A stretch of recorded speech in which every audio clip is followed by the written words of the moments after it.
Hey there, we're going to go over some notes about friction. So friction is a force, oops,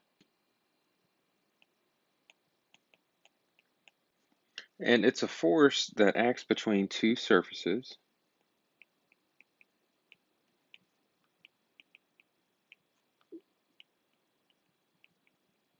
that are in contact with each other.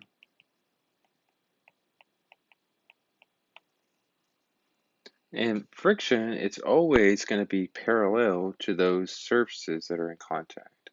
Okay, so it's going to be parallel to the surfaces. And we'll see that once we start drawing free body diagrams um, here in just a minute. And friction, it's also a resistive force.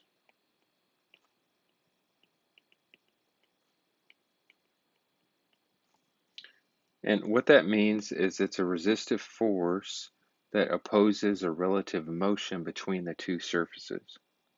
Now, that doesn't mean that it always opposes motion. Okay, sometimes it actually causes things to speed up, and we'll see that here in an example in just a second. So it doesn't always oppose motion.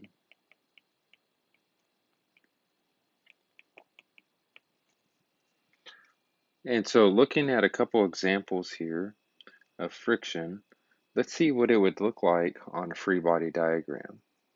So let's say we have an object here,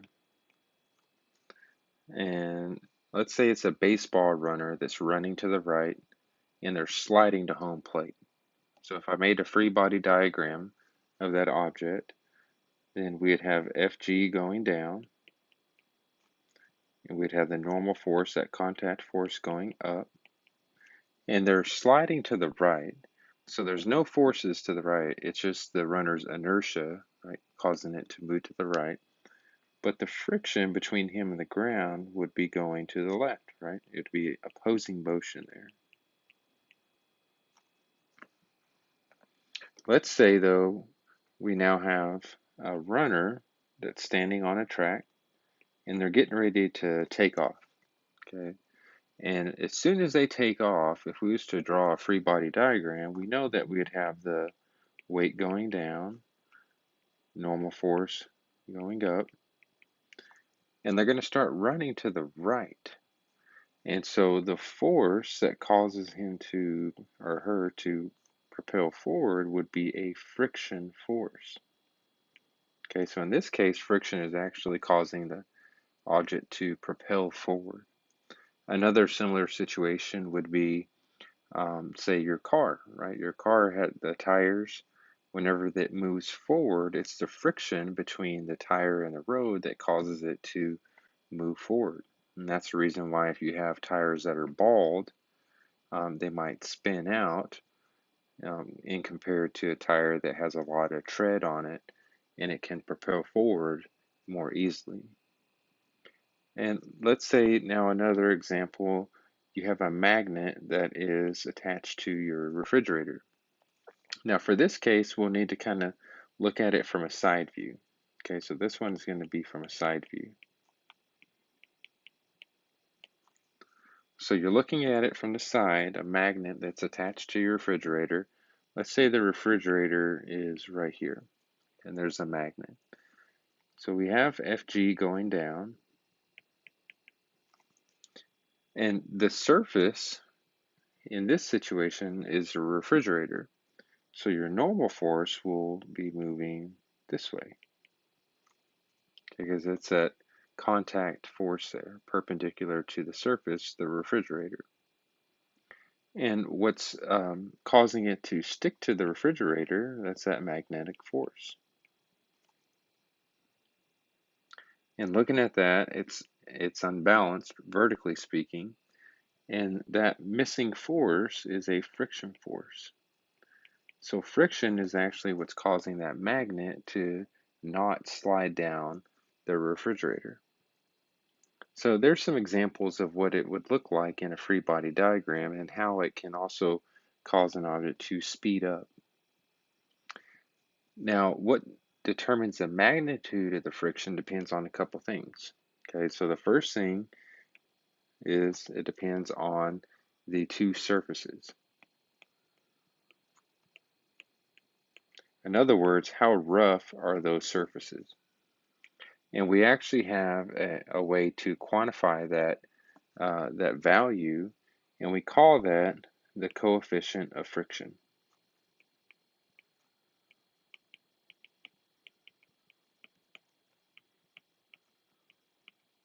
So the coefficient of friction, we have a symbol we use. It's that Greek symbol mu.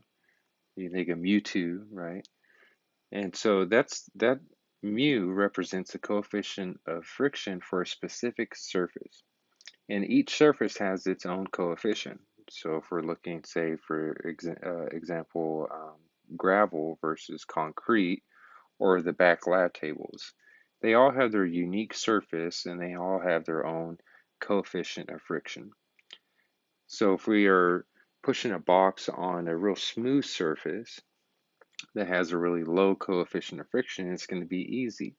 But if we get a real rough surface, say like on a track, and we're pushing that same box, it's going to be harder to push it across it because it has a larger coefficient of friction. The other thing it depends on, the magnitude of the friction, is the normal force.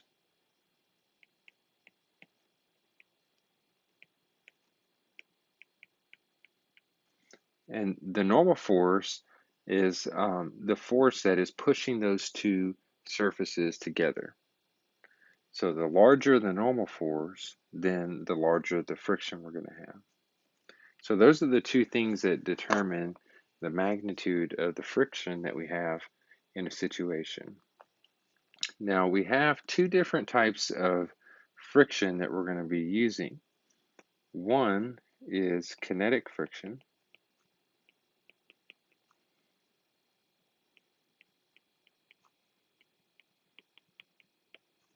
and kinetic friction is whenever the objects are moving. So in other words, if I'm pushing a box across the ground, it's moving, it's in motion, so that would be kinetic friction. And we actually have an equation to calculate kinetic friction, and that equation is the force of friction, and then we put a comma, kinetic friction. So we start to kind of be specific on the type of friction that we have. So the force of kinetic friction is equal to the coefficient, and I would put a subscript K for kinetic friction, times the normal force. And like we said, the two things it depends on is that coefficient, or those surfaces, and then the normal force. So that's the equation we can actually use to calculate kinetic friction if we know the coefficient and the normal force. The other type of friction that we're going to use is static friction.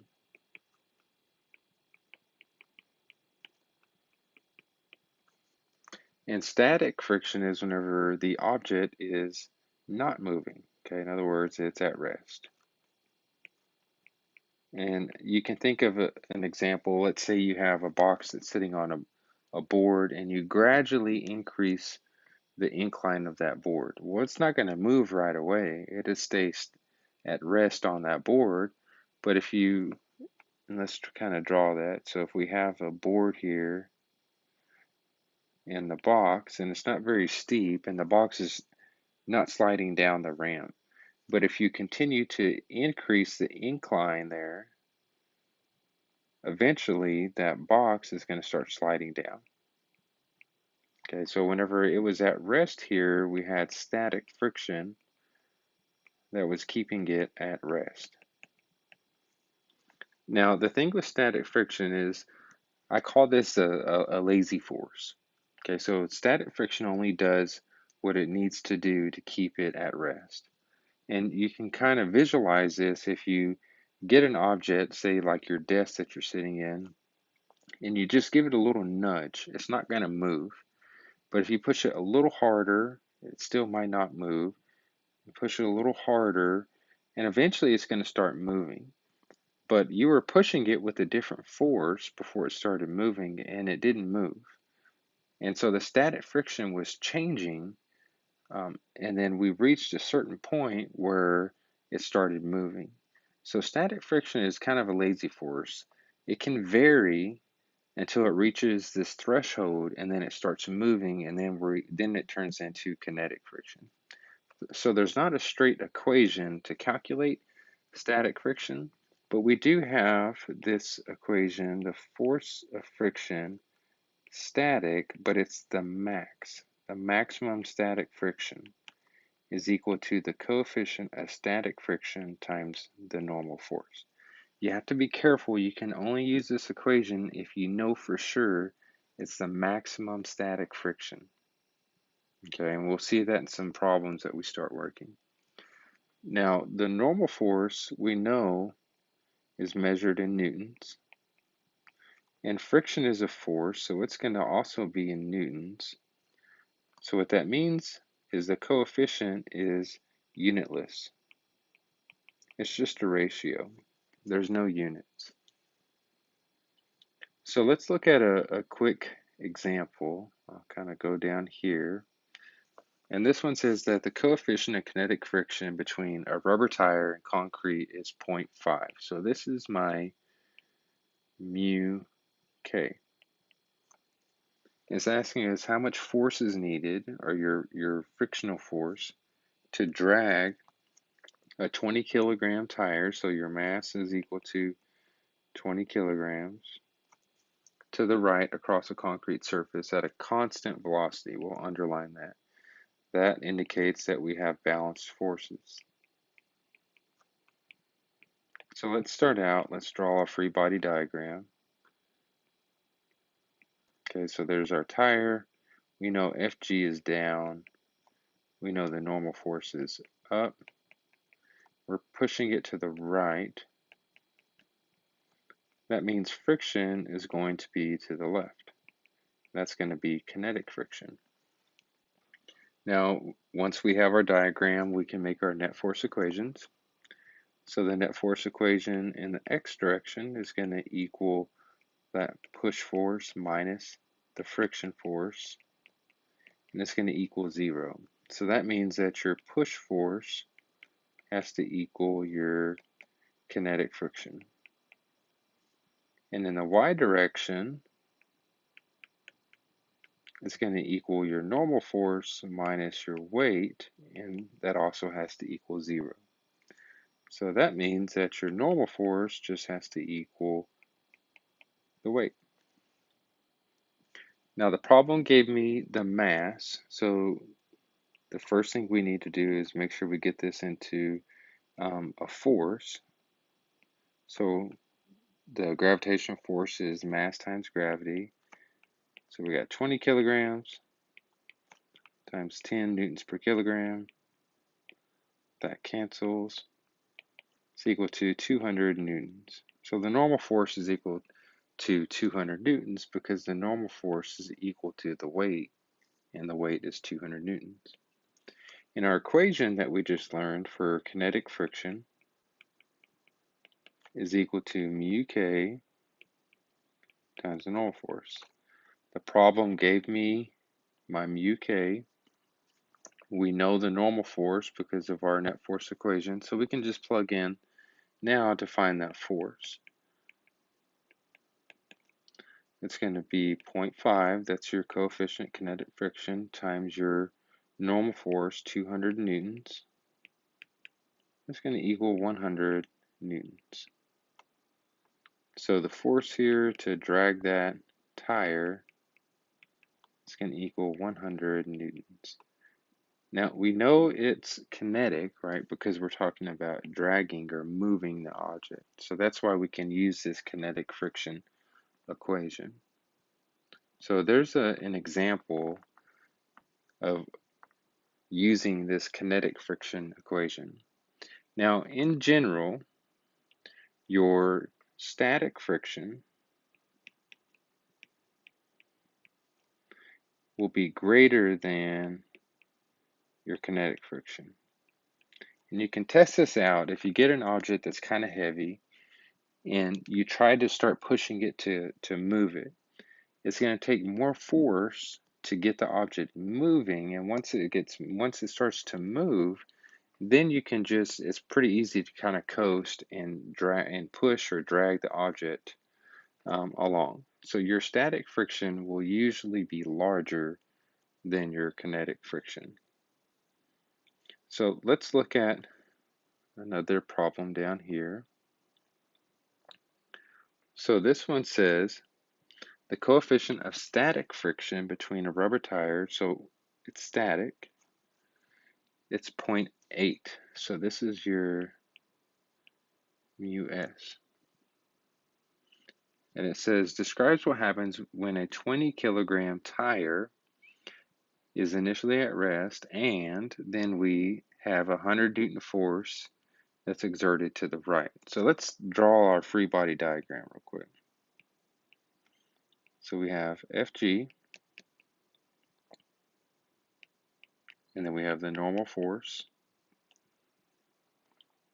And then we have a 100 Newton force that's going to the right, so that's that push force. And we're going to have friction going this way. So the first thing that we need to do is we need to solve for our maximum static friction. Okay, so remember your maximum static friction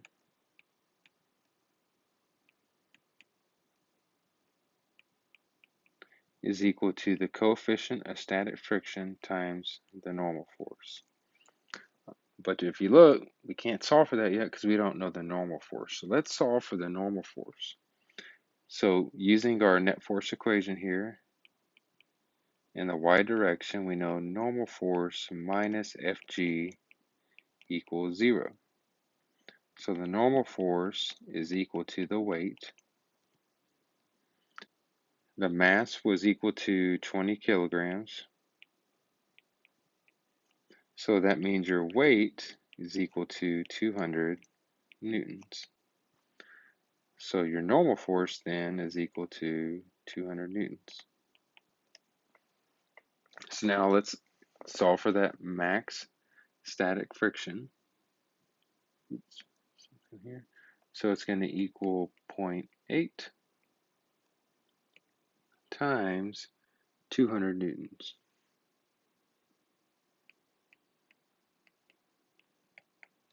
which equals 160 newtons. So that's your maximum static friction. Remember, that's that threshold where it changes from static friction to kinetic friction. And in this situation, they said we applied a 100 Newton force. So that is less than that maximum static friction. So what that means is nothing would happen. It would stay at rest. And then it tells me, what if I exert 150 Newton force? Again, nothing will happen because it's under the 160 Newton maximum static friction. And then the last part says we apply 180 Newton force. That's greater than the 160 Newton maximum static friction, so it will start to move to the right.